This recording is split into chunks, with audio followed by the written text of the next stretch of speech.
Selene was not sentenced to exile for breaking the law. She was sentenced because the thing hidden under her cloak was still breathing. Snow fell over the exile gates of Frostmere, silent and cruel. Selene knelt on the frozen stones with silver rope cutting into her wrists, her gray cloak torn open at the shoulder, her knees numb beneath her servant dress. Around her, the royal court watched from beneath black wolf banners, waiting for her to be cast into the northern forest where exiles did not return. Under her cloak, a tiny wolf cub trembled against her ribs. Its fur glowed silver, not bright enough for the whole court to see, bright enough for Selene to know the hunters had been right to fear it. Lord Marrow stood on the judgment steps with a moonsteel staff in one hand and a death sentence in the other. Selene Ash, low-born Omega, claimed by no house and protected by no pack. You concealed a forbidden wolf-born creature from royal hunters. Selene lifted her head. Cold had turned her lips pale. Blood marked one corner of her mouth where a guard had struck her. Still, her voice held. He was hurt. A few nobles laughed. Lord Marrow looked down at her. It is not your place to decide what lives. Selene's arms tightened around the cub beneath her cloak. Then whose place is it? The men who brought knives? The laughter died. That was her first mistake. Omegas were allowed to beg. They were not allowed to accuse. Lady Evalora Mur stepped forward beside the council, beautiful in white fur, golden hair pinned with silver wolf teeth.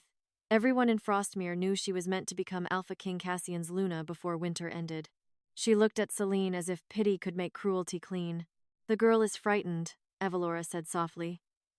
Fear makes the low-born confuse disobedience with mercy. Selene looked at her. And power makes nobles confuse murder with duty. The guard behind her yanked the silver rope so hard pain shot through her arms. The cub whimpered. Evalora's face stayed perfect, but her eyes changed. Lord Marrow raised his staff. By council law, Selene Ash is stripped of shelter, right, food, right, and pack protection. At moonrise, she will be cast beyond the exile gates. If the wild wolves take her, the moon has judged. The gates groaned open. Beyond them, the northern forest waited black trees, white snow, and cold deep enough to eat bone. Selene did not look at the forest. She looked down at the small shape under her cloak. The cub had found her 3 nights ago near the hunter trench, one leg bleeding, silver light pulsing weakly through its fur. Royal hunters had been searching the woods with moonsteel nets. Selene knew what they would do if they found him, so she hid him, fed him scraps, wrapped his leg with cloth torn from her sleeve. And now she would die for it. Lord Marrow's voice sharpened. Show the creature. Selene froze. No. A guard seized her cloak. She twisted away, but bound wrists made her slow. The cloth tore open, and the cub tumbled into her lap, small, shaking, silver fur glowing against the snow. One ear bent forward. One leg was still wrapped in gray cloth. A sound moved through the court. Not disgust. Fear. The cub blinked at the nobles with wide blue eyes. Then every wolf in the courtyard began to whine. Guards shifted back. Priests stopped whispering. Lady Evalora went still. Lord Marrow's face hardened. Seize it. Selene curled over the cub. Touch him, and you will have to cut through me. The words came before fear could stop them. The court went silent again. Then the inner gates opened. The air changed. Alpha King Cassian rode into the courtyard beneath a black wolf standard, surrounded by royal guards in dark armor. He dismounted without hurry. Tall, broad-shouldered, black-haired, with golden eyes cold enough to silence the entire court. He looked less like a man arriving at a trial and more like judgment given flesh. Selene had never stood this close to him. No low-born Omega did unless summoned. No one had summoned her. She was supposed to be gone before he arrived. Lady Evalora moved quickly. Your Majesty, the matter is nearly finished. A servant girl hid an unstable cub from royal hunters. The council has sentenced her. Cassian did not answer. He was staring at the cub. The cub stared back. Then the small creature rose on trembling legs. A thin silver thread of light slipped from its chest and stretched across the snow toward the Alpha King. Cassian stopped breathing. Lord Marrow's voice cracked. Remove the creature. The cub cried out. Not with sound. With bond. Father. Every wolf in the courtyard heard it. Spears fell from stunned hands. Nobles stumbled backward. Lady Evalora's face turned white. Cassian looked as if the word had opened an old wound inside his chest. The cub limped toward him. Selene reached out, terrified someone would strike it before the truth reached him. Cassian's voice cut through the courtyard. Do not touch him. No one moved. The Alpha King crossed the snow slowly, eyes fixed on the glowing cub. The cold mask on his face cracked with every step. Then he knelt. Before the court. Before the exile gates. Before the low-born girl they had just condemned. The cub crawled into his hand and pressed its glowing head against his wrist. The silver thread flared bright enough to turn the snow blue. Cassian closed his eyes. When he opened them, grief had become something dangerous. My son died 3 winters ago, he said. No one answered.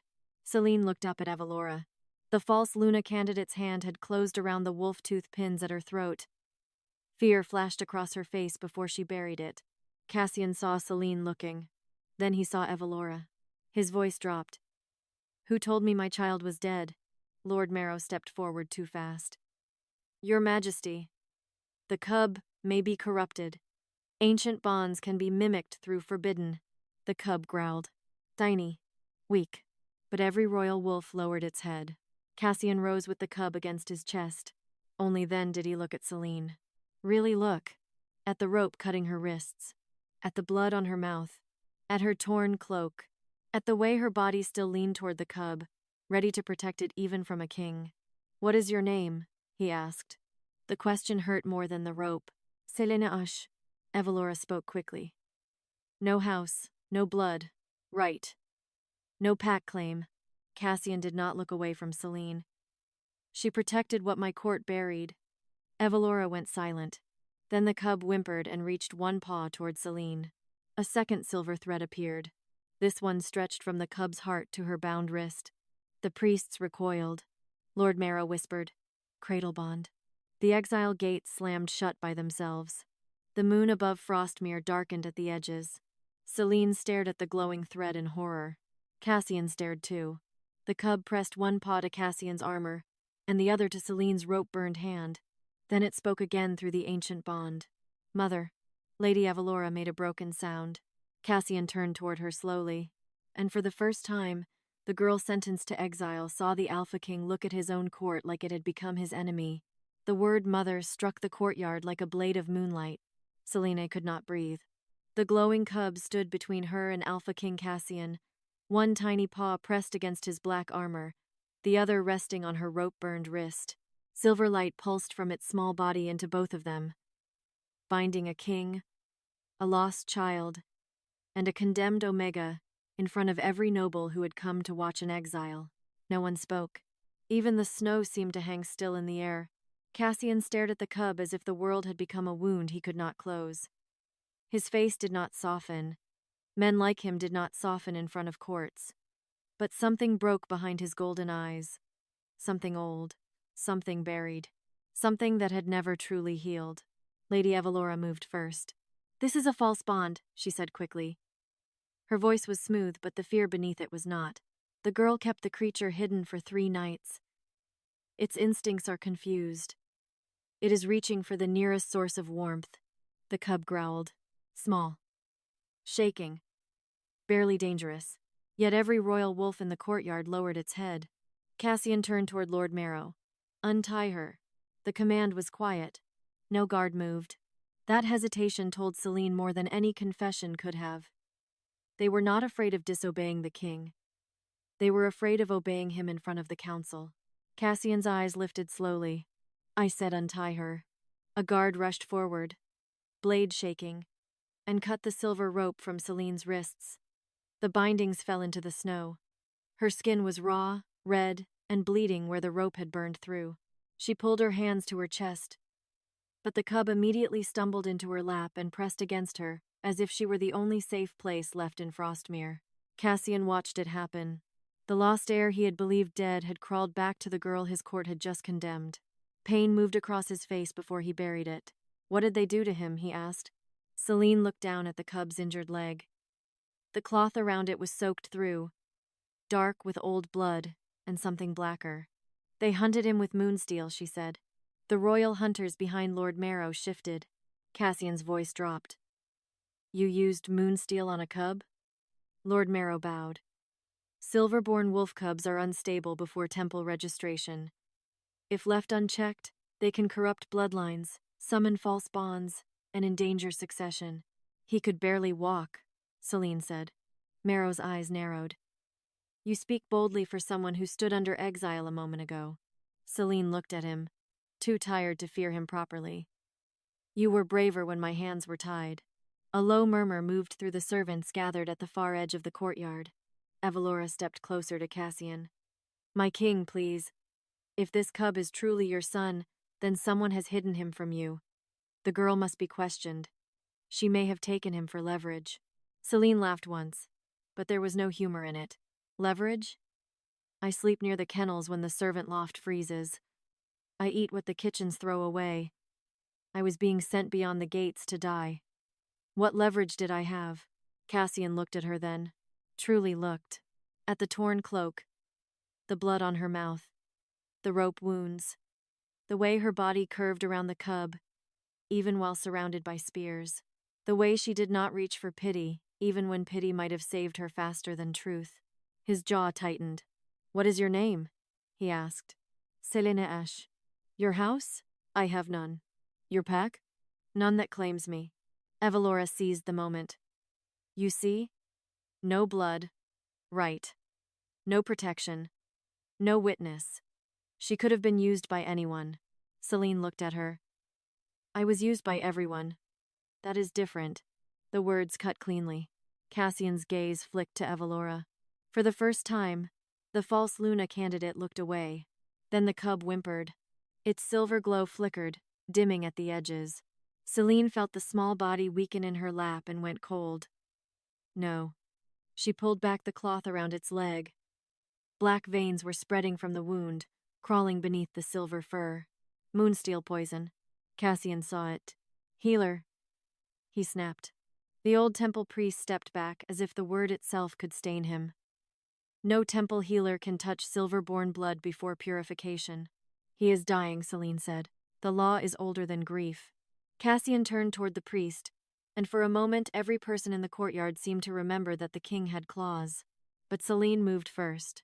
She tore the bandage away and pressed both hands around the cub's wound. The cub cried out. Stay, she whispered. Please, little one. Stay with me. The silver thread between them blazed. Pain slammed into her palm. Selene gasped as the black poison began leaving the cub and crawling into her skin. It moved like ink beneath her veins, burning cold up her wrist. Her vision blurred. She heard someone shout. Maybe Cassian. Maybe herself. The cub's breathing steadied. That was all that mattered.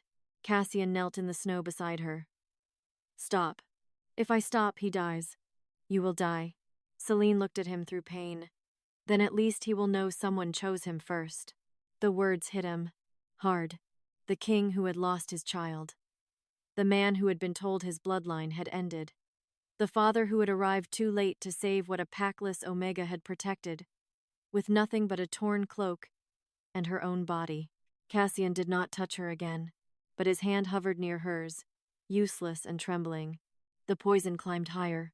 Black veins reached the old Omega brand burned into Selene's palm, the mark given to packless children no house wanted to claim. The moment the poison touched it, the brand split open. Silver fire erupted from her skin. The exile gate slammed shut behind her. The temple bells rang once. The old priest fell to his knees. Cradle guardian. The courtyard recoiled. Even Lord Marrow lost color. Avalora whispered no. Cassian's eyes stayed on Selene. What does that mean? The priest trembled. A cradle guardian is not chosen by court or bloodline. A silver-born heir chooses the soul that kept him alive before the crown could claim him. It is older than Luna law, older than succession. Selene barely heard him. She was staring at the cub. The black veins had vanished from its leg. The wound closed beneath her hands, leaving only a pale silver mark. The cub opened its blue eyes and crawled fully into her lap, pressing its glowing head against her heart. Safe. The word passed through every wolf in the courtyard. Cassian lowered his head as if the word had struck him in the chest. Then the northern gates burst open. Horns sounded from the forest. Royal hunters rode through the snow, dragging an old woman in chains behind them. Her silver hair hung loose around a bruised face. Her dress was torn. Blood marked her temple. The moment she saw the cub, she collapsed to her knees. "The heir," she whispered. "You found him." Cassian stood slowly. The courtyard seemed to shrink around him. The old woman lifted her tear-streaked face. "My king, your son was never dead." No one breathed. Evalora's face went white. Lord Marrow stepped in front of her. "The prisoner is delirious." The old nurse shook her head violently. "No. I carried him from the nursery the night they told you he died. I was ordered to drown him in the river because his silver glow proved the cradle-bond had not chosen Lady Evalora." Cassian turned toward Evalora. His voice was no longer cold. It was worse. "Who ordered it?" Evalora's lips parted, but no sound came. The cub lifted its head from Selene's chest and growled at her. The old nurse pointed one shaking hand toward the false Luna. "She did." Every wolf in the courtyard turned toward Lady Evalora. Selene held the cub closer, poison still burning in her veins. Cassian looked from the nurse, to the child, to the woman who had stood beside him for 3 years wearing sympathy like a crown. Then he spoke one word. "Run." Evalora took one step back, but the exile gates were already closed. Cassian told Lady Evalora to run, but the exile gates had already sealed themselves shut. The courtyard froze around her. For 3 years, Evalora Mere had stood beside the Alpha King, dressed in white fur and quiet grief. The noblewoman who comforted him after his heir's death. The woman the council praised as patient enough to become Luna of Frostmere. She had worn sorrow so beautifully that half the kingdom mistook it for loyalty. Now the lost heir growled from Selene's arms. And every wolf in the courtyard knew the sound was not fear. It was recognition. Evalora took one step back. Cassian moved toward her. Not fast. That made it worse. Each step pressed silence deeper into the snow. Guards lowered their eyes. Lord Marrow stood rigid at Evalora's side, his face gray beneath the moonlight. The old nurse remained on her knees near the gate, shaking from cold and chains, but her eyes never left the cub. Selene held Arlen close to her chest. The moonsteel poison still burned beneath her skin. Black veins crawled faintly beneath her wrist, where she had taken it from the cub's wound. Her body trembled, but she did not loosen her arms. Cassian stopped before Evalora. "Say it," he said. Evalora's lips parted. "My king, not that." His voice was low. "Not the voice you use when you want the court to forgive you before hearing what you did." Her face cracked, only for a second. Then she lifted her chin. "I did what the kingdom required," the old nurse sobbed. Cassian did not move. "You ordered my son drowned. I ordered a dangerous sign removed before it ruined Frostmere." Arlen whimpered against Selene's heart. Selene looked up sharply. He was a newborn. Evalora's eyes flashed toward her. "And you were no one." The words struck clean, not because Selene had never heard them, because now everyone else heard them too. Evalora turned toward the nobles, desperate but still graceful. "You all know the prophecy. A silver-born heir who chooses outside noble blood will break the old succession. If the cradle-bond rejected me, House Myrrh would fall. The council would divide. Border pacts would rebel. Cassian's throne would bleed before his son could walk." Cassian's jaw tightened. "So you made me mourn a living child. I saved you from weakness." "No," Selene said softly. "You saved yourself from being unnecessary." Evalora looked at her with hatred. Cassian looked at Selene. The cub's glow pulsed between them, and for one brief moment Selene felt Cassian's grief through the thread. A nursery left cold. A tiny burial shroud. 3 winters of touching an empty cradle when no one was watching. She looked away first. She did not want his pain inside her. She had enough of her own. Lord Marrow lifted his staff. "Your Majesty, the nurse's words are not proof. The cub's glow is strange, yes, but forbidden bonds can be manipulated. The Omega has already shown abnormal power. She may have poisoned herself to appear noble." Selene laughed under her breath. It hurt. Her wrist burned. "Yes." she said, looking at him. I planned all of this while kneeling in the snow waiting to be exiled. A few servants looked down quickly, hiding their faces. Cassian turned toward Marrow. You signed the exile order. I upheld the law. You ordered hunters to use moonsteel. I followed temple procedure. You knew the cub was mine. Marrow said nothing. The courtyard heard the silence. Cassian's eyes went gold bright. Answer. Marrow's fingers tightened on the staff. I knew there was a possibility. The cub growled again. Stronger now. Silver light shot from Arlen's chest to Marrow's staff. The moonstone at its tip cracked, revealing a black thread wrapped inside it. Pulsing like a living vein, the old nurse cried out. That is nursery binding. Cassian's voice turned deadly. Explain. The nurse swallowed. The night your son vanished. They used a black thread spell to hide his blood call. It would keep him from finding you. Keep you from feeling him. Keep the kingdom believing he was dead. Cassian stared at the black thread. Then at Marrow. Then at Evalora. The false Luna's face had gone very still.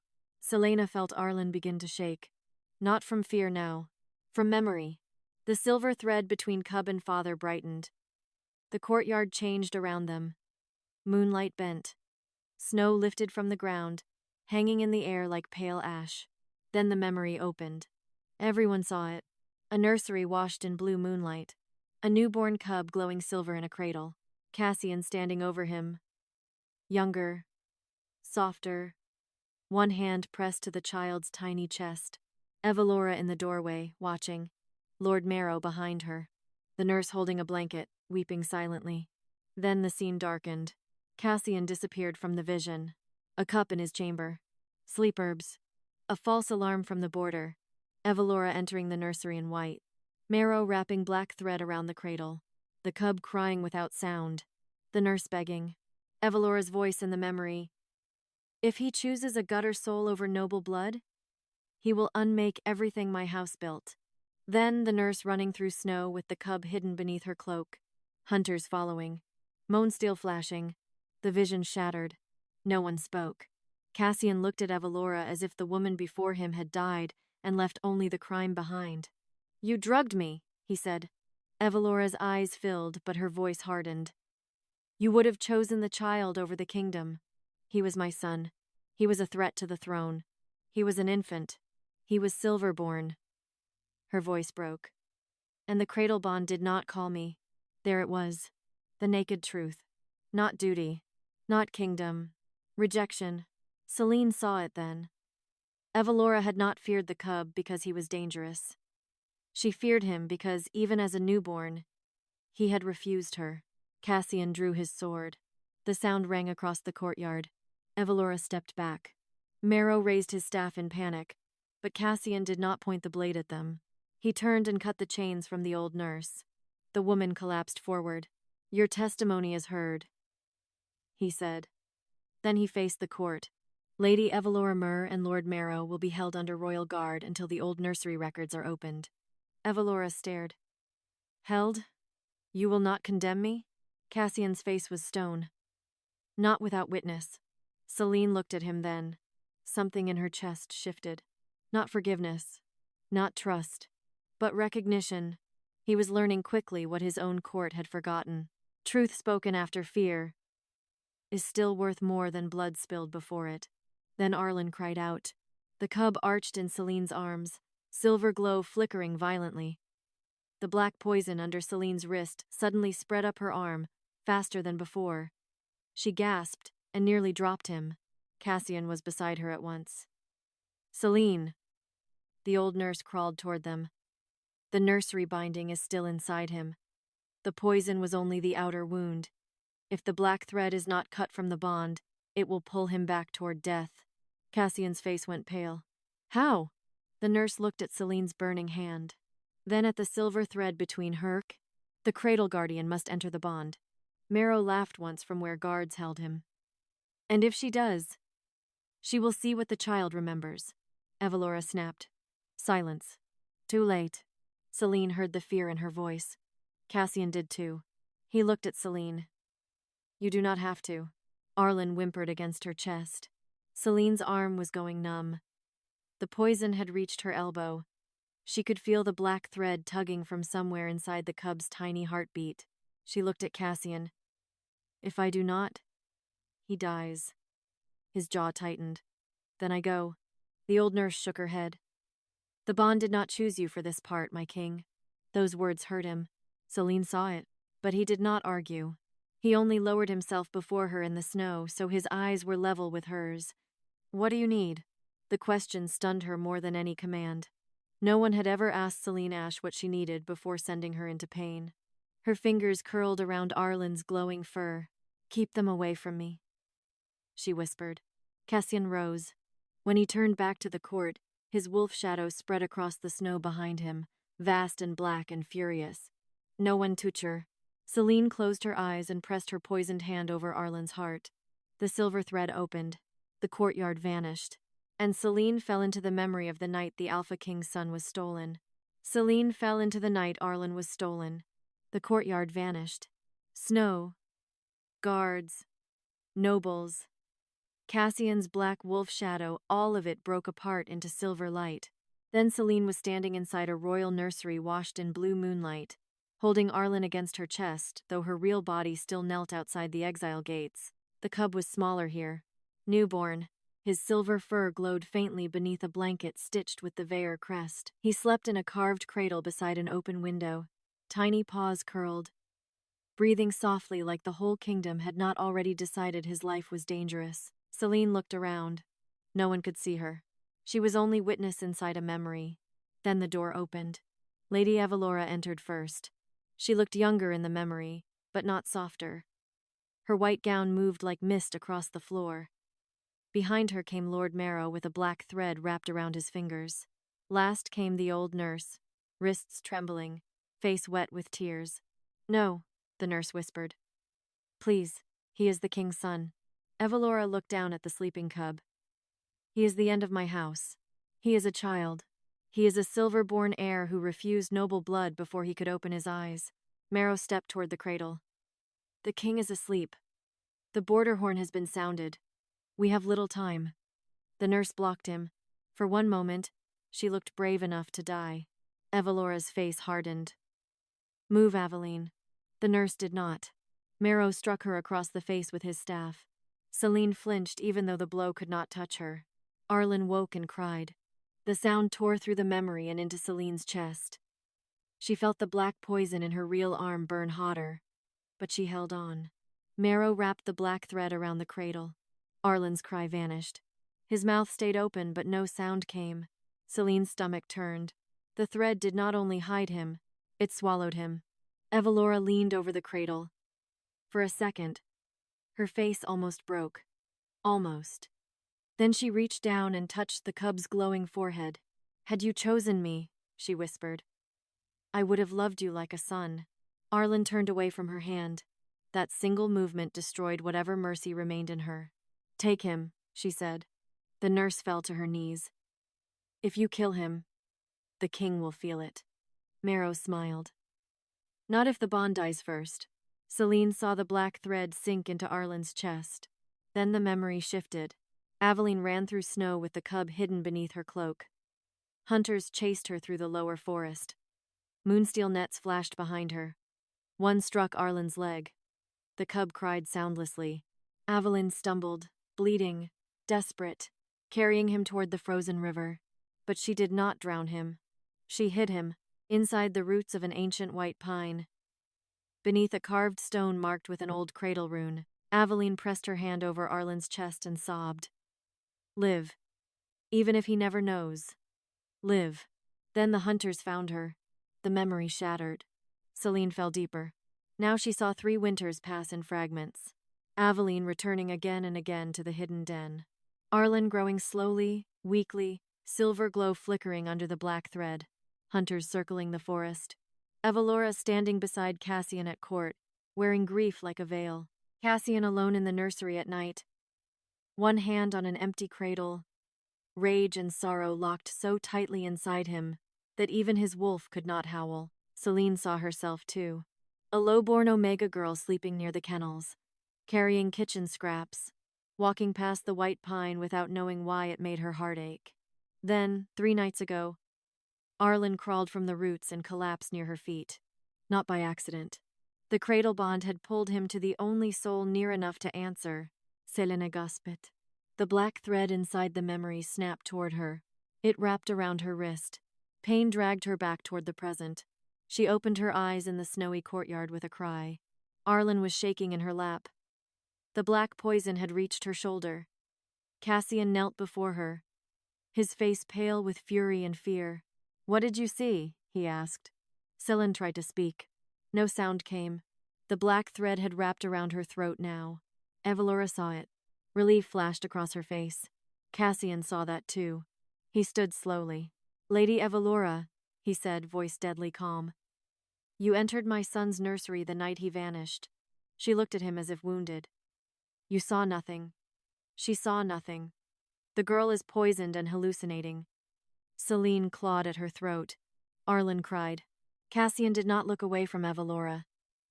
"You said if he had chosen you, you would have loved him." The courtyard went silent. Evalora's mask broke, only for a heartbeat. "Enough." The old nurse Aveline began to sob. "Forgive me, my king.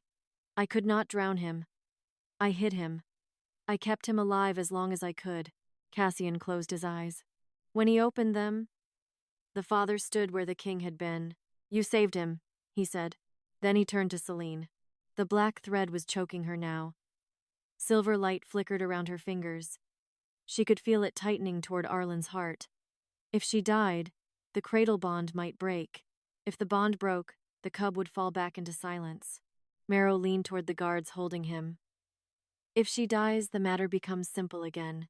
Cassian's wolf shadow surged. The guards stepped back from Marrow as if he carried plague. Selene forced one hand to Arlen's chest. "No," she whispered. The word came out broken. But the bond heard. Arlen pressed his tiny paw over her hand. "Mother." Not as a claim. As a plea. Selene's eyes filled. "I am here," she breathed. The silver thread between them flared, cutting into the black one. Evalora shouted. "Stop her!"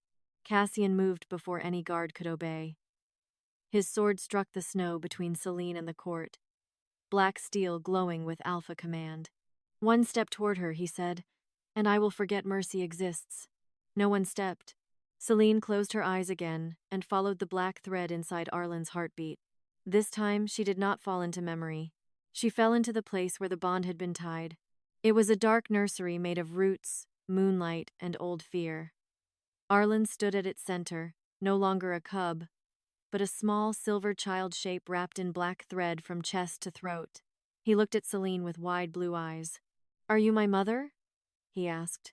The question broke her. Selene knelt before him. "No, little one." His face crumpled. "But I am the one who found you," she whispered. "And I am the one who stayed." The black thread tightened around him. Behind the child, a shadow of Evalora appeared, beautiful and cold. "He belongs to the throne." Selene stood. "No, he belongs to himself." The shadow smiled. "You are nothing. No house, no blood, right, no pack." Selene looked at Arlen. He was crying silently, the way the spell had taught him. She reached for the thread around his throat. Then let nothing be enough. She pulled. Pain ripped through her real body. In the courtyard, she arched backward, silver fire bursting from her wounded palm. Cassian caught her shoulders but did not pull her away. "Stay with me," he said. Selene heard him through fire. She pulled again. The black thread snapped. Arlen screamed. This time everyone heard it. The sound tore through Frostmere, through the court, through the nursery walls, through 3 winters of buried grief. Royal wolves howled from the towers. The exile gates split with silver light. The moon above the courtyard turned bright enough to blind. Arlen's glow exploded outward. The cub rose from Selene's lap, suspended in silver fire, tiny body trembling as the last black thread burned away from his chest. Cassian dropped to one knee. Not from force, from grief. "My son," he whispered. Arlen opened his eyes. The cub looked at him, then at Selene. Then the silver light between all 3 of them changed shape. Not a line now. A triangle. The old priest whispered. "The cradle has chosen." Evalora staggered back. "No." Selene collapsed forward. Cassian caught her before she hit the snow. This time, she did not have strength to pull away. Arlen curled against her chest, healed and glowing. Cassian looked over her head at the court that had nearly killed them both. "Open the nursery records," he said. Lord Marrow's face went white. Evalora turned toward the closed exile gates. Cassian's voice followed her. "And seal the palace." The gates of Frostmere slammed shut one by one. Every wolf banner dropped to half-mast, and in the royal tower above, the dead nursery bells began to ring. The dead nursery bells rang above Frostmere, and every lie in the palace began to tremble. No one had touched those bells in 3 winters. They had been sealed the night Alpha King Cassian was told his son had died. Covered in black cloth, bound by temple wax, declared silent until the royal bloodline produced another heir. Now they rang on their own. One slow note, then another, then another. Each sound rolled across the snowy courtyard, like a child crying from a room everyone had pretended was empty. Selene lay against Cassian's arm, too weak to stand, with Arlen curled against her chest. The cub's silver glow had steadied, but the poison she had drawn from him still burned under her skin. Black veins crawled beneath her wrist, stopped only by the silver fire of the cradle-bond. Cassian looked down at her. "Can you stand?" She almost laughed. "Do I look like I can?" Something like guilt crossed his face. "Good. Let him feel it." But when he moved to lift her, he stopped first. "May I?" The question struck her harder than his hands would have. No one asked an Omega for permission. Not in Frostmere. Not before tonight. Selene gave a small nod. Cassian lifted her carefully, one arm beneath her shoulders, the other supporting Arlen against her chest. The cub did not resist him now, but one tiny paw remained tangled in Selene's torn cloak. As if even healed, he still feared being taken. The old nurse Aveline bowed her head, tears freezing on her cheeks. "The records are in the nursery tower, my king, but they will be guarded." Lord Marrow, still held by royal guards, went rigid. "No nursery record can be opened without council witness." Cassian turned toward him. "Then witness." Marrow's face paled. Lady Evalora stood several paces away, surrounded but not yet bound. Her beauty had become brittle under the moonlight. The false calm was returning, piece by piece, like a mask being placed over a wound. "If you open those records," she said, "you will not only condemn me, you will tear through every alliance built since your son's death." Cassian looked at her. "My son was alive, and hidden for a reason." Arlen growled against Selene's chest. Selene looked at Evalora through the haze of pain. "Say that again while looking at him." Evalora's mouth tightened. She did not. Cassian began walking toward the palace. The court followed because fear had become curiosity, and curiosity had become survival. Nobles who had watched Selene kneel for exile now walked behind her in silence. Guards carried Lord Marrow. Aveline limped beside them. Evalora was escorted under silver spear point, her eyes always searching for exits. The nursery tower rose on the eastern side of Frostmere, pale stone wrapped in black ivy. Its windows had been shuttered for years.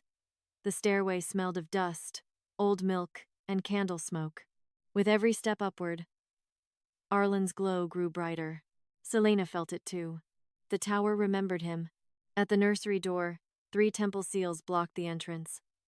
Black wax, moonstone thread, and a strip of wolf hide marked with Cassian's own blood. He stared at it. "My blood," he whispered.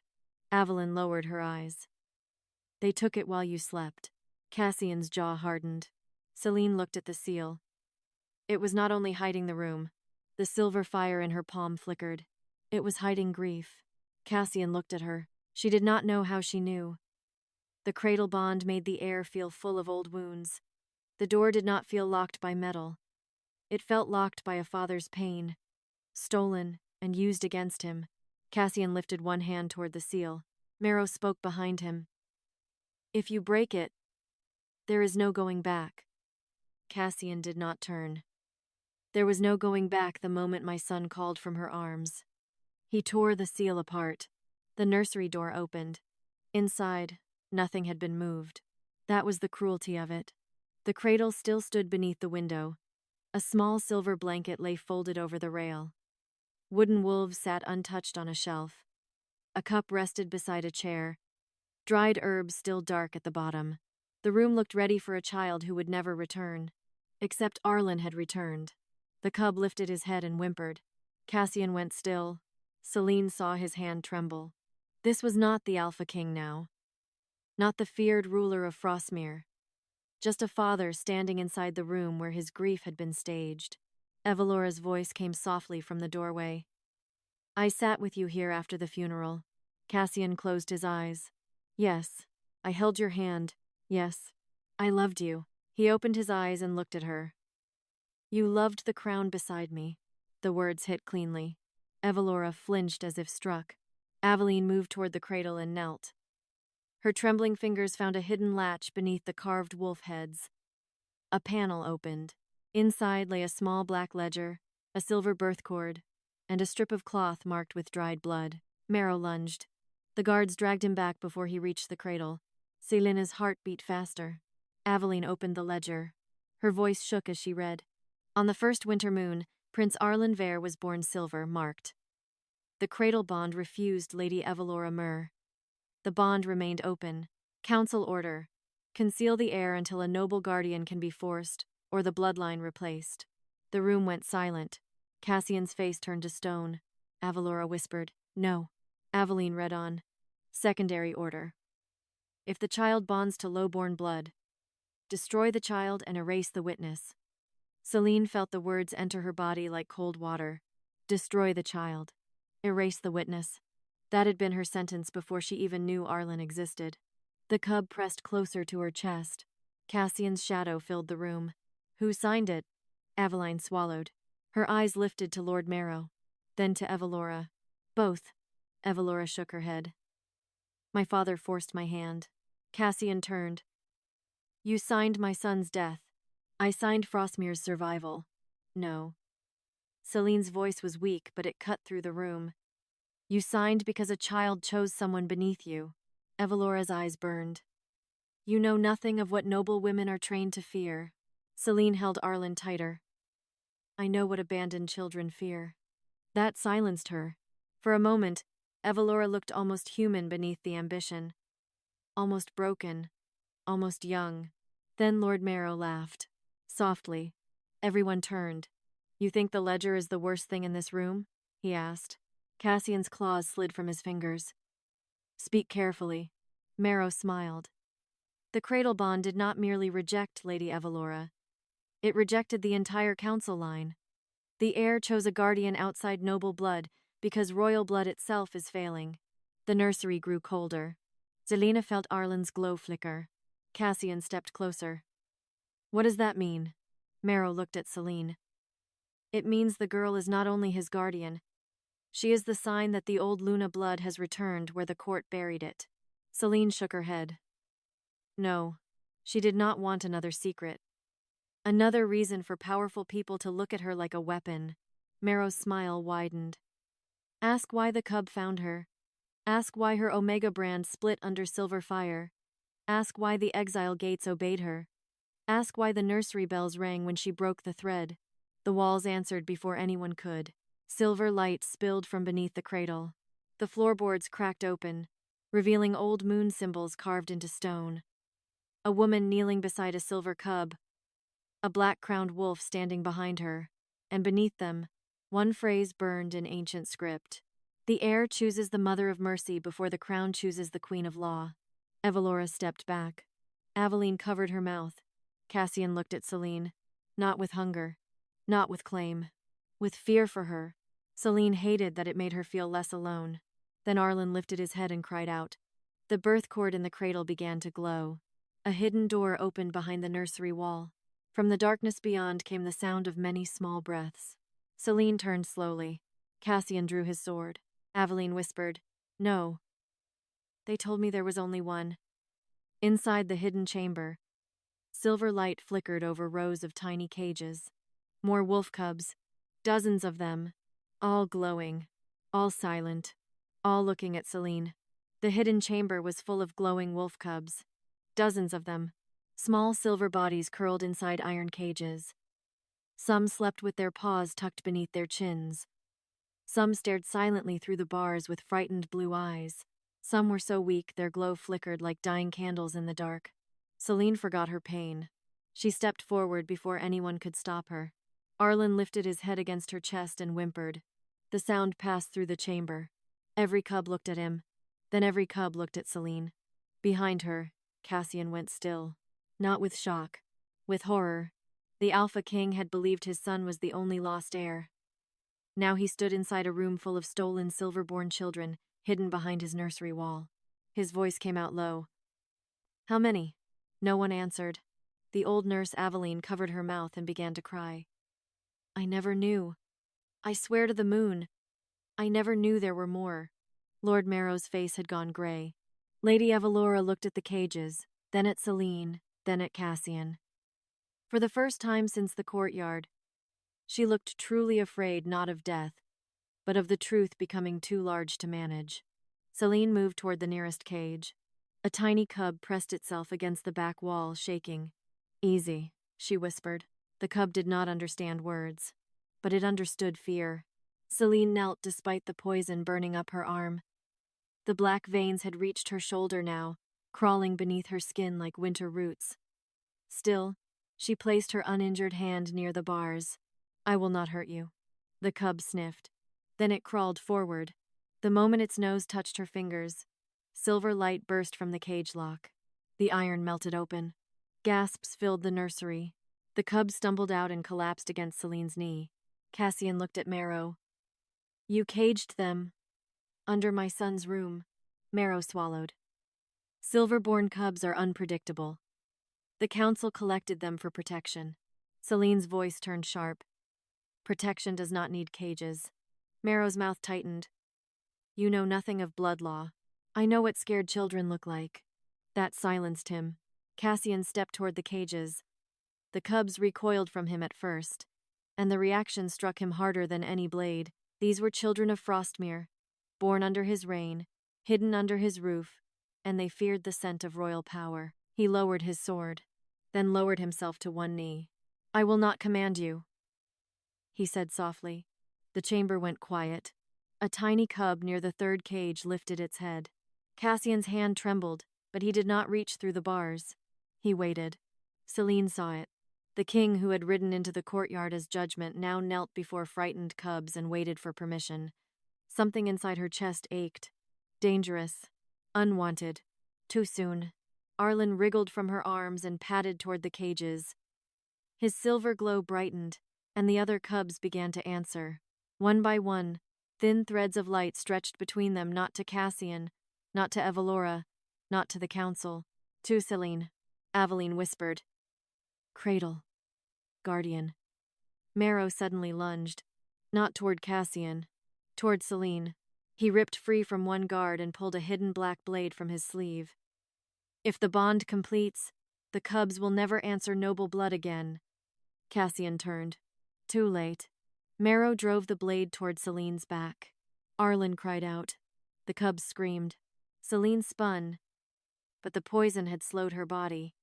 She saw the blade coming and knew she would not move in time. Cassian caught Marrow's wrist inches from her shoulder. The sound of bone breaking was small. Marrow dropped the blade with a strangled cry. Cassian's golden eyes burned. "You tried to kill the woman holding my son," Marrow gasped. "I tried to save your throne." Cassian leaned close. "My throne is not worth one child in a cage." The words shook the chamber. Evalora flinched. Marrow stared at him, stunned, as if that was the one sentence he had never believed a king could say. Cassian shoved him to the guards. "Bind him. No council seal. No temple privilege. Iron." The guards obeyed. Selene Ash. Cassian turned to her immediately. "The poison." She looked down. Black veins had crossed her collarbone. Arlen pressed against her leg, whimpering. The cubs inside the cages began to cry with him. Their fear pulled at her through the silver threads. Selene understood then. The poison was not only from Arlen's wound. It was in all of them. The black thread binding Arlen had been only one strand.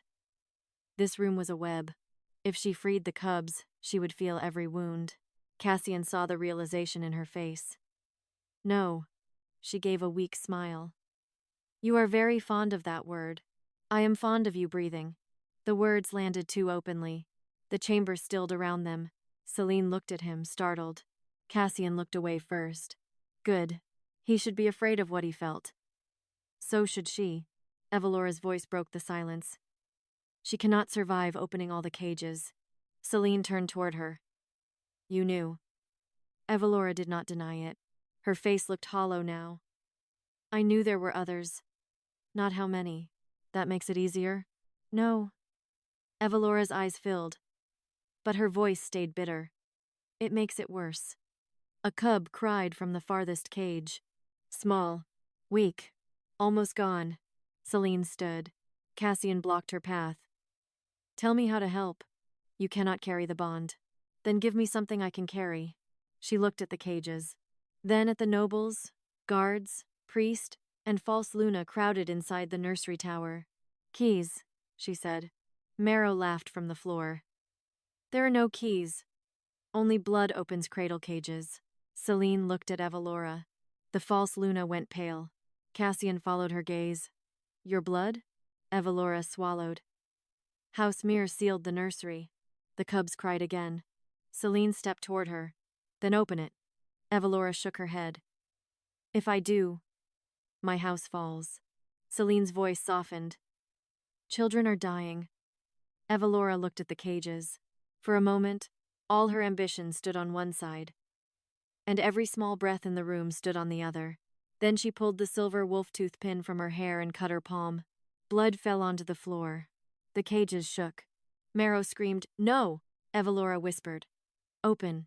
Every cage lock turned silver, but they did not open. Not fully. The cubs still waited. Selene understood. Blood could unlock the cages, but fear still held the children inside. She knelt in the center of the chamber, poison spreading toward her throat, and opened both arms. I cannot promise the world will be kind, she whispered. But I promise you will not be alone in the dark again. Arlen stood beside her and lifted his tiny head. One by one the cubs came out. Silver light filled the chamber. The thread struck Selene all at once. Pain tore through her. Cassian caught her before she fell. But this time the light swallowed them both. The nursery vanished. Selene opened her eyes in a moonlit forest full of crying cubs. And at the center of the forest stood a woman made of silver fire, wearing the first Luna's crown. She looked at Selene and said, You found what they stole from the moon. The moonlit forest was filled with crying cubs. Selene stood barefoot on silver grass. Arlen pressed against her leg. Dozens of glowing wolf cubs gathered behind her like frightened stars. Above them, the sky was not night or dawn. It was a deep blue void, crossed by pale branches of moonlight. Cassian stood beside her. Not as a king here. No crown. No guards. No court. Only a man with blood on his hands and terror in his eyes as he looked at the cubs his kingdom had caged. At the center of the forest stood the woman made of silver fire. She wore no jewels, no silk, no royal fur. Her crown looked carved from moonbone and wolf teeth, and her eyes held every sorrow a mother could survive without becoming cruel. The first Luna. Selene knew without being told. Cassian lowered his head. My lady. The first Luna did not look at him. She looked at Selene. You found what they stole from the moon. Selene's poisoned arm burned. Black veins had climbed to her throat now, pulsing beneath her skin. I did not find them. They were hidden under his nursery. And still you opened your arms. Selene looked back at the cubs. Some hid behind tree roots. Some pressed against one another. Some stared at Cassian with fear they were too young to hide. Her voice broke. They should not know cages before names. The first Luna's expression softened. Cassian closed his eyes as if the words had cut him. I failed them, he said. Yes. The first Luna answered. No mercy in the word. No hatred either. Only truth. Cassian accepted it. Selene noticed that. She did not want to, but she did. The first Luna raised one hand, and the forest shifted. A vision opened between the trees. Selene saw the first silver-born cubs centuries ago, born during a winter famine when royal bloodlines were dying. Noble houses feared them because silver-born heirs did not obey succession law. They chose guardians by mercy, not rank, sometimes queens, sometimes servants, sometimes widows, sometimes girls with no house at all. Then the vision darkened. Councils formed. Noble families panicked. Cradle guardians were called dangerous. Low-born women were accused of stealing heirs. Cubs who chose wrong were hidden, caged, or killed. Selene's stomach turned. This happened before. Many times, the first Luna said. But never with so many still alive. The cubs whimpered. Arlen looked up at Selene. Mother. The word warmed the bond and broke her heart again. I am not his mother, Selene whispered. The first Luna stepped closer. No. You are the one who answered when his mother could not. Cassian's face tightened with grief. Selene looked at him. Who was she? For a moment the forest went silent. Cassian's voice was rough. Queen Leora. My first mate. Arlen's mother. She died the night they told me he did. The first Luna lifted her hand again. Another vision appeared. A woman in a dark silver gown, pale and exhausted, cradling a newborn silver cub while Cassian slept under spell poison in another chamber. Queen Leora pressed a kiss to the cub's head as hunters closed in. She looked toward the nursery door. Not at Evelora. Not at Marrow. At the hidden cradle rune. Find mercy, she whispered to the child. Then the vision broke. Cassian staggered one step. Selene did not reach for him. He had to stand inside this truth himself. The first Luna turned to Selene. The poison in you is not only moonsteel. It is the fear of every child bound beneath that tower. Selene swallowed. Can it be removed? Yes. Hope sparked. At a cost. Of course. Cassian looked up sharply. Take it from me. The first Luna finally looked at him. You cannot bargain with wounds you did not carry. His jaw clenched. Then tell me what I can do. Stand witness. Do not command. Do not claim. When she returns, do not make her sacrifice useful to your crown. Selene looked away. That warning was for both of them. The first Luna placed her burning hand over Selene's poisoned wrist. To free the cubs completely, the cradle guardian must give them back their voices. But every stolen cry will pass through you first. The cubs began to tremble. Selene understood. The silence spell. The black thread. The way Arlen had cried without sound. Every cub had been taught that fear had no voice. She looked at them tiny, wounded, waiting. Then she looked at Cassian. He was watching her with a pain that felt almost unbearable. You do not have to, he said. A bitter smile touched her mouth. You keep saying that when we both know what happens if I refuse. No, he said quietly. If you refuse, I will still protect you. I will still open the records. I will still punish Marrow and Evelora. I will still free every cub I can. Selene stared at him. He meant it. That made the choice harder. The first Luna watched in silence. Selene knelt before the cubs. I was abandoned too, she said. Not in a cage. Not under a nursery. But in every room where people saw I had no house and decided that meant I had no heart. The cubs listened. I cannot become your mother. But I can be the first voice that tells you the cage lied. Arlen stepped into her lap. One by one, the other cubs came closer. Selene opened her arms. The first stolen cry entered her. Pain tore through her throat. A cub's silent scream. Then another. Then another. Dozens of voices rushed into her body, each one small, terrified, and buried alive beneath magic. Selene fell forward, but Cassian caught her shoulders from behind and held her steady without pulling her away. I am here, he said. She could barely hear him through the cries. Silver fire burst from her mouth. Not words. Voices. The cubs began crying aloud in the real nursery. The forest shook. The first Luna's crown blazed. Selene screamed as the black poison in her veins cracked apart and poured out as smoke. Cassian's arms tightened around her, not to stop her, but to keep her from hitting the ground. The cubs' voices rose together. The sound became a howl. The moonlit forest shattered. Selene woke on the nursery floor. Every cage was open. Every cub was free. They were crying now, real cries, living cries, loud enough to fill Frostmere with the truth. Cassian knelt behind Selene, holding her upright. Arlen was curled against her chest. Her poisoned veins had faded, but her throat burned raw. Across the room, Evalora stared at the crying cubs as if the sound had ruined her forever. Lord Marrow whispered, "Silence them." No one obeyed. Cassian looked at him. The Alpha King's voice was soft. "No. Let Frostmere hear what you buried." The cubs cried loud enough to wake the whole palace. Their voices poured from the nursery tower into Frostmere's halls, down the stone stairways, across the sleeping courtyards, through servant quarters, guard rooms, council chambers, and noble suites where powerful people had once rested comfortably above buried children. No one could pretend silence anymore. Selene knelt on the nursery floor with Arlen pressed against her chest and Cassian's arms steady behind her. Her throat felt torn open. Every breath burned, but the poison was gone, and the cubs were free from their cages. That was enough. Around the room, tiny silver bodies stumbled across the floor. Some hid beneath curtains. Some curled together near the broken cages. Some cried so hard their paws shook. One cub limped toward Selene and pressed its nose against her knee. She touched its head gently. "I hear you," she whispered. The cub stopped trembling. Cassian looked at the open cages, his face carved with grief and fury. "How long?" No one answered. He rose slowly, and every guard in the room straightened. "How long were they beneath my nursery?" Lord Marrow said nothing. Lady Evalora stood beside the wall, pale and still, no longer wearing command-like armor.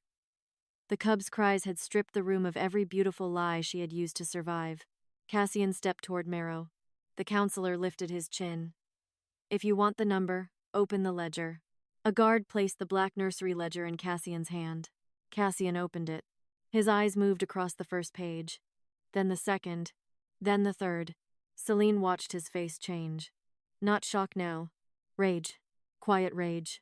The kind that did not burn outward because it had already begun burning inward.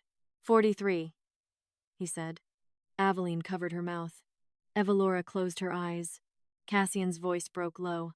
43 silverborn cubs taken from mothers, servants, widows, border wives, and low-born guardians because their bonds did not serve noble succession.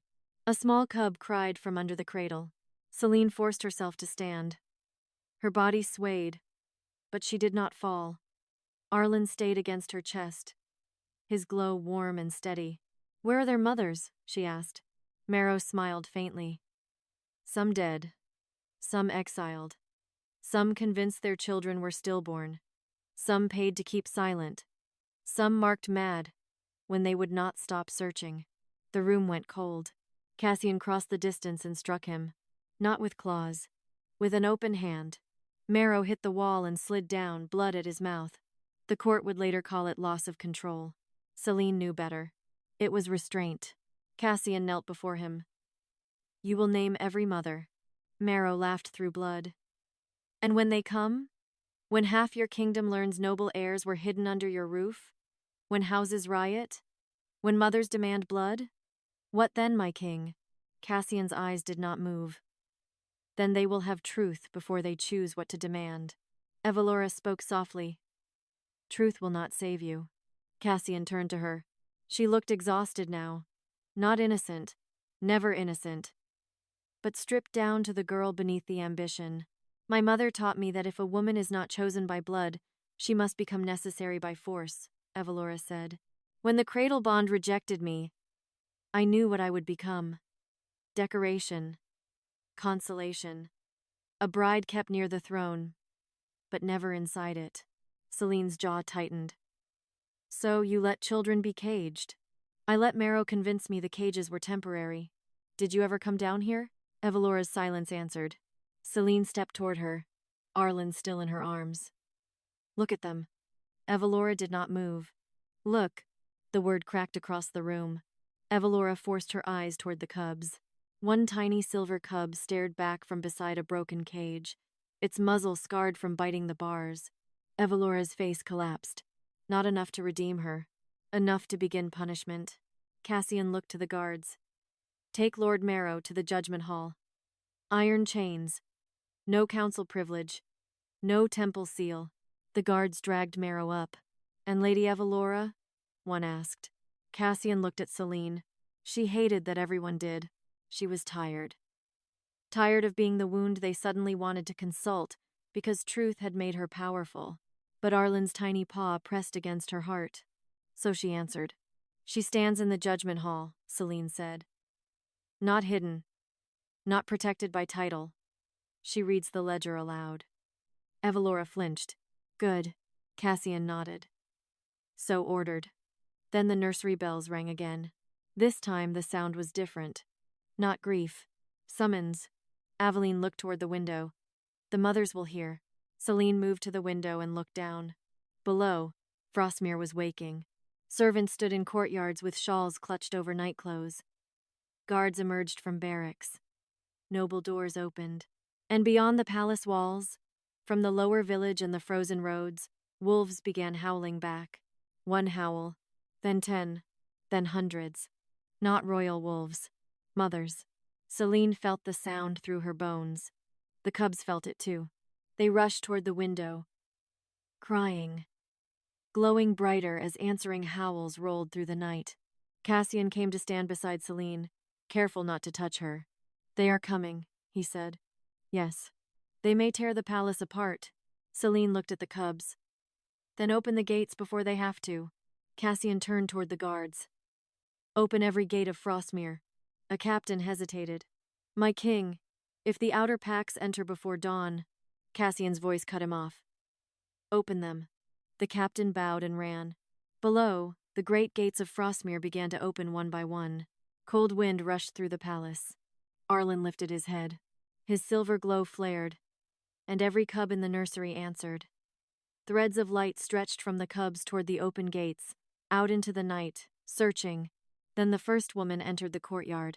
She was barefoot in the snow, hair unbound, face hollow with years of grief. A low-born laundress. 2 guards tried to stop her before realizing the king had ordered the gates open. A silver cub at the window screamed. The woman looked up. Her knees gave out. My baby, she sobbed. The cub leapt from the window ledge. Selene cried out. But silver light caught it midair and carried it down like moonfall. It landed in the woman's arms, and the bond between them burst open. The courtyard filled with light. More women came. A widow from the western road, a servant from the kitchens, a noblewoman with no cloak and blood on her feet, a border healer, a girl barely older than Selene. One by one, cubs cried out and found them. Not all at once. Not cleanly. Some mothers screamed. Some fainted. Some held their cubs and made sounds too broken for words. Some found no child yet and stood shaking in terror, waiting for names from the ledger. Selene watched until tears blurred the courtyard. Cassian stood beside her, silent. This was not victory. This was return. And return had teeth. Then Arlen stiffened in her arms. His glow flickered. Selene looked down. What is it? The cubs stared past the mothers, past the open gates, toward the northern forest. A new howl rose from the trees. Deep, ancien, cold enough to silence every other wolf. Aveline went pale. No. Cassian's hand moved to his sword. What is that? Marrow laughed from the doorway as guards dragged him away. The one mother you cannot restore, he said. The one who still wants the heir dead. Evalora's face turned white. Selene held Arlen tighter as the forest darkened beyond the gates. From between the black trees, a giant white wolf stepped into the moonlight. Its eyes were silver. Its jaws dripped frost. And around its neck hung the broken crown of Queen Leora Vare. The giant white wolf stepped through the northern gates wearing the broken crown of Queen Leora Vare. Every mother in the courtyard went silent. Even the reunited cubs stopped crying. The wolf was enormous, taller than any warhorse, its fur white as frozen ash, its eyes silver and empty of mercy. Frost smoked from its jaws. Moonlight clung to the broken crown around its neck, black and silver, cracked down the center, still marked with the bloodline of Frostmere's dead queen. Cassian went still beside Selene, not afraid. Worse, recognizing. Leora, he whispered. The white wolf heard him. Its head turned.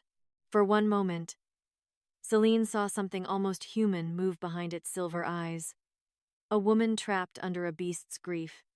a mother buried beneath a curse, a queen who had been turned into a weapon against the child she once died protecting. Then the wolf snarled. The palace stones froze white. Arlen whimpered against Selene's chest. Cassian stepped in front of them. Selene caught his wrist. Do not. His golden eyes cut to her. That is my mate. No, Selene said, voice raw. That is what they made from her. The words hit him, hard enough to stop him. Across the courtyard, Lord Marrow laughed as the guards held him. Blood marked his mouth, but triumph still lived in his face. You opened the cages, he said. You called the mothers. Did you think the first mother would not answer? Cassian turned on him. What did you do to her? Marrow smiled. We preserved her grief. The white wolf lunged. Cassian shoved Selene back and met the attack with his own body. The impact threw him across the snow. He struck the courtyard stones hard enough to crack them, but rolled before the white wolf's jaws closed around his throat. Mothers screamed. Guards raised spears. Do not hurt her, Cassian roared. That command saved the wolf. It almost killed him. The white wolf struck again, claws tearing through his armor. Cassian staggered but did not cut her. He only defended, bleeding into the snow while the creature wearing his dead mate's crown tried to rip through him to reach Arlen. Selene held the cub tighter. Why does she want him dead? There's lean hand. Aveline, the old nurse, crawled closer, face pale. Because they tied the queen's last memory to the lie. They made her believe her child's silver light caused her death. Selene's stomach turned. Arlen pressed his face into her cloak. The white wolf heard the cub's whimper and froze. For a heartbeat, the beast's eyes softened. Then the broken crown around its neck flared black. The wolf screamed. Not a howl. A mother's pain twisted into command. She charged toward Selene. Cassian moved to block her again, but Selene shouted, No! This time, the word carried through the cradle-bond. The white wolf stopped inches from her. Frost blew across Selene's face. Her body shook, but she did not step back. She lowered Arlen gently to the snow. Cassian's voice broke. Selene. She needs to see him, Selene said. She will kill him. Not if there is anything left of his mother. Arlen stood on trembling legs. The white wolf stared at him. The cub took one tiny step forward. Silver light stretched from his chest toward the broken crown. The wolf snarled, fighting it. Arlen took another step. Mother. The word moved through the courtyard. Not toward Selene this time. Toward the white wolf. The beast recoiled as if struck. The black crack in the crown widened. Images burst across the snow. Queen Leora in the nursery, holding newborn Arlen. Queen Leora whispering, Find mercy. Marrow's hands lifting a cursed crown. Evalora standing in the doorway, pale with fear, watching but not stopping him. The queen screaming as the crown was locked around her throat. The lie driven into her mind. Your child killed you. Your child will destroy Frostmere. Your child must die. The vision shattered. Cassian turned toward Evalora. She looked ruined. I did not order that. But you watched, Selene said. Evalora's eyes filled. Yes. That one word broke whatever remained of her pride. The white wolf lowered its head toward Arlen. The cub touched his nose to the broken crown. Black fire erupted. Arlen cried out. Selene ran to him. Cassian caught the crown with both hands, trying to tear it from the wolf's neck. The black curse burned into his palms. He did not let go. Leora, he said through clenched teeth. Hear him, not the crown, him. The white wolf thrashed, claws tearing the snow. Selene dropped beside Arlen and placed her hand over the cub's heart. The cradle-bond opened. Pain tore through her throat again. But this time she did not enter a nursery. She entered grief. Queen Leora stood in darkness, holding an empty blanket. Around her, voices whispered the same lie over and over. Your child killed you. Your child must die. Your child must die. Selene stepped toward her. I found him, she said. Leora looked up. Her face was beautiful, hollow, broken by years of false memory. Selene held out her hand. He lived. He looked for you. He called for you. They made you hate the child you died loving. Leora shook her head. No. Yes. The darkness trembled. Outside, The white wolf screamed as Cassian held the burning crown. Selene's voice cracked. Do not let them use your grief to kill him twice. Leora looked past Selene. Arlen appeared in the dark, tiny and glowing, limping toward his mother. Mother. Leora collapsed. The darkness broke. Selene woke in the snow as the broken crown shattered under Cassian's hands. Black fire vanished. The white wolf fell. For one breath, nothing moved. Then the wolf's body dissolved into silver light. A woman lay in the snow where the beast had been. Queen Leoraveir. Pale. Weak. Breathing. Cassian dropped to his knees. He reached for her, then stopped. As if afraid even love might hurt her after everything done in its name. Leora opened her eyes. They found Arlen first. The cub crawled toward her. She sobbed and gathered him into her arms. My son, she whispered. Cassian bowed his head, shaking. Selene looked away. Suddenly aware she was standing at the edge of a family restored from ruin. A family that was not hers. Then Arlen lifted his head from his mother's arms. He looked at Selene. A silver thread still connected them. Leora saw it. So did Cassian. Queen Leora reached one trembling hand toward Selene. You kept him alive. Selene swallowed. He kept me human. The courtyard fell silent around them. Then Merrow's voice cut through the cold. How touching. Everyone turned. The guards holding him lay unconscious in the snow. Merrow stood with Evalora's broken wolf-tooth pin pressed against his own throat, blood running over the silver. If the true queen lives, then the council dies, he said. So let Frostmere choose what it loves more, truth or survival. He drove the pin into the old council seal branded beneath his skin. The ground split open from the nursery tower to the exile gates. And beneath Frostmere, every hidden cradle cage began to burn. The hidden cradle cages beneath Frostmere began to burn. Black fire crawled through the palace foundations, racing under nursery floors, council halls, servant corridors, and sealed walls where silver-born cubs had been hidden for years. The freed cubs screamed at once, and Selene felt every cry tear through the cradle-bond like claws inside her chest. She dropped to one knee. Arlen cried from Queen Leora's arms. Cassian turned on Lord Merrow, golden eyes burning. Stop it. Merrow smiled through blood. I cannot. The last seal wakes when the truth survives. Frostmere was built to bury silver-born heirs. If it cannot bury them, it will burn them. The mothers in the courtyard screamed. Some clutched their cubs. Others turned toward the palace, hearing children still trapped below. Selene felt the truth before anyone said it.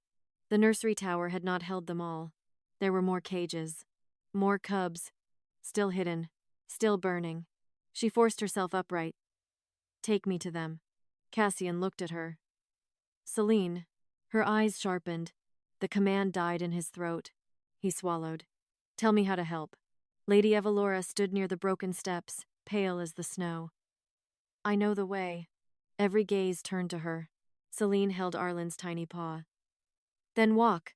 They descended beneath Frostmere through a stairway hidden behind the council altar. Cassian stayed beside Selene. Queen Leora carried Arlen. Mothers followed with torches, shaking hands, and faces hollow with years of grief. Guards came behind them, not to command, but to break doors. The cradle crypts stretched beneath the palace like a second kingdom made of iron and shame. Rows of sealed doors glowed with black fire. Behind them came tiny cries. A laundress shoved past a guard, sobbing. Mira! I hear her! A noblewoman fell before another door. They told me he was stillborn. A kitchen girl struck the stone with both fists. Open it. Cassian raised his sword and brought it down on the first seal. The blade bounced back. Merrow's voice echoed through the burning walls, carried by old magic. Only the cradle. Guardian can open what noble fear has sealed. Selene stared at the doors. The bond threads pulled at her throat. Her heart. Her blood. If she opened them alone, she would die. Queen Leora stepped forward. Not alone. Selene turned. Leora placed her hand over Selene's. I was his mother before they made me a monster. Let my grief carry what it can. One by one, the mothers stepped forward. Low-born, noble, servant, widow, healer, girls barely older than Selene. women old enough to have mourned for decades. All terrified. All choosing. Selene understood then. She was not meant to be the only doorway. Only the first. She pressed her palm to the nearest seal. "Call them," she whispered. The mothers began to speak names. Mira, Helen, Orra, Vey, Thomas. Name after name filled the crypt. The black flames shook. Pain surged toward Selene, but before it could devour her, Leora's hand held firm. Then the laundress touched her shoulder. Then the healer. Then the kitchen girl. Then more hands joined, forming a living chain of mothers, witnesses, and grief. The fire changed. Black became silver. The first door cracked open. A tiny cub stumbled out, glowing weakly, coughing smoke. Its mother screamed and gathered it into her arms. Another door opened. Then another. Then all of them. The cradle crypt erupted in silver light. Cubs poured into the arms of mothers who had mourned empty blankets, false graves, and lies signed by council hands. Some cubs were strong. Some barely breathed. Some had no mother left and crawled instead toward anyone who knelt with open arms. Cassian knelt. The Alpha King of Frostmere knelt in ash and lifted a nameless cub against his chest. No one laughed. No one called it weakness. Above them, the burning palace went silent. Marrow's spell had nothing left to feed on. At dawn, Lord Marrow was dragged before the exile gates in iron chains. Lady Evalora stood under guard, no longer crowned by beauty or protection, only by the truth of what she had helped hide. Cassian faced the court with Arlen at his side, Queen Leora beside him, and Selene standing with them, not behind them. "The exile law is ended," Cassian said. "No Omega in Frostmere will be stripped of shelter. Right by council decree again. No silver-born child will be caged, purified, registered, or hidden. Every cradle record will be opened. Every mother will be named. Every house that signed these orders will answer before witness." Marrow lifted his head. "You will drown in rebellion." Cassian looked at the cubs gathered across the courtyard. "No," he said. "We already drowned in silence." Evalora's voice broke. "And me?" Selene looked at her for a long moment. She thought of Arlen's wound. The cages. Queen Leora turned into a beast. The girl Evalora had been, taught that being unwanted was death. "You will read every cradle record aloud," Selene said. "Every name, every order, every mother you helped silence." Evalora's eyes filled. "And after? After, you will listen to what they ask of you." That was not mercy. It was truth beginning. Later, when the courtyard had emptied into grief and reunion, Cassian found Selene beside the now open exile gates. Beyond them, the northern forest no longer looked like execution. Only distance. Only choice. Arlen slept in her lap, silver fur warm beneath her hand. Cassian stopped several steps away. "May I sit?" Selene looked at him. The feared Alpha King asked like a man learning how not to take. "Yes." He sat beside her in the snow. For a while neither spoke. Then he said, "You saved my son. You should have known he was alive." "Yes." "You let them exile me." "Yes." "You looked at me like I was nothing until he called you father." Cassian closed his eyes. "Yes." Each answer came without defense. Selene hated how much that mattered. "I am not his mother," she said softly. "No," Cassian said. Arlen stirred and pressed closer to her. Cassian's voice lowered. "But you were the first safe place he found." Selene looked toward the open gates. For the first time, exile did not wait beyond them. Only the world. Cassian placed his hand in the snow beside hers. "Not touching. Waiting. If I ever ask you to stand beside me," he said, "it will not be because the bond chose you, or because my son loves you, or because Frostmere needs you." She looked at him. "It will be because you are free enough to refuse." The words settled between them, quiet as snowfall. Selene waited a long time. Then she moved her fingers just enough to touch his. Not as queen, not as forgiveness, not as surrender. As Selene Ash, the abandoned Omega who protected a glowing wolf cub, opened the cradle cages, and taught Frostmere that a child's first word should never be fear.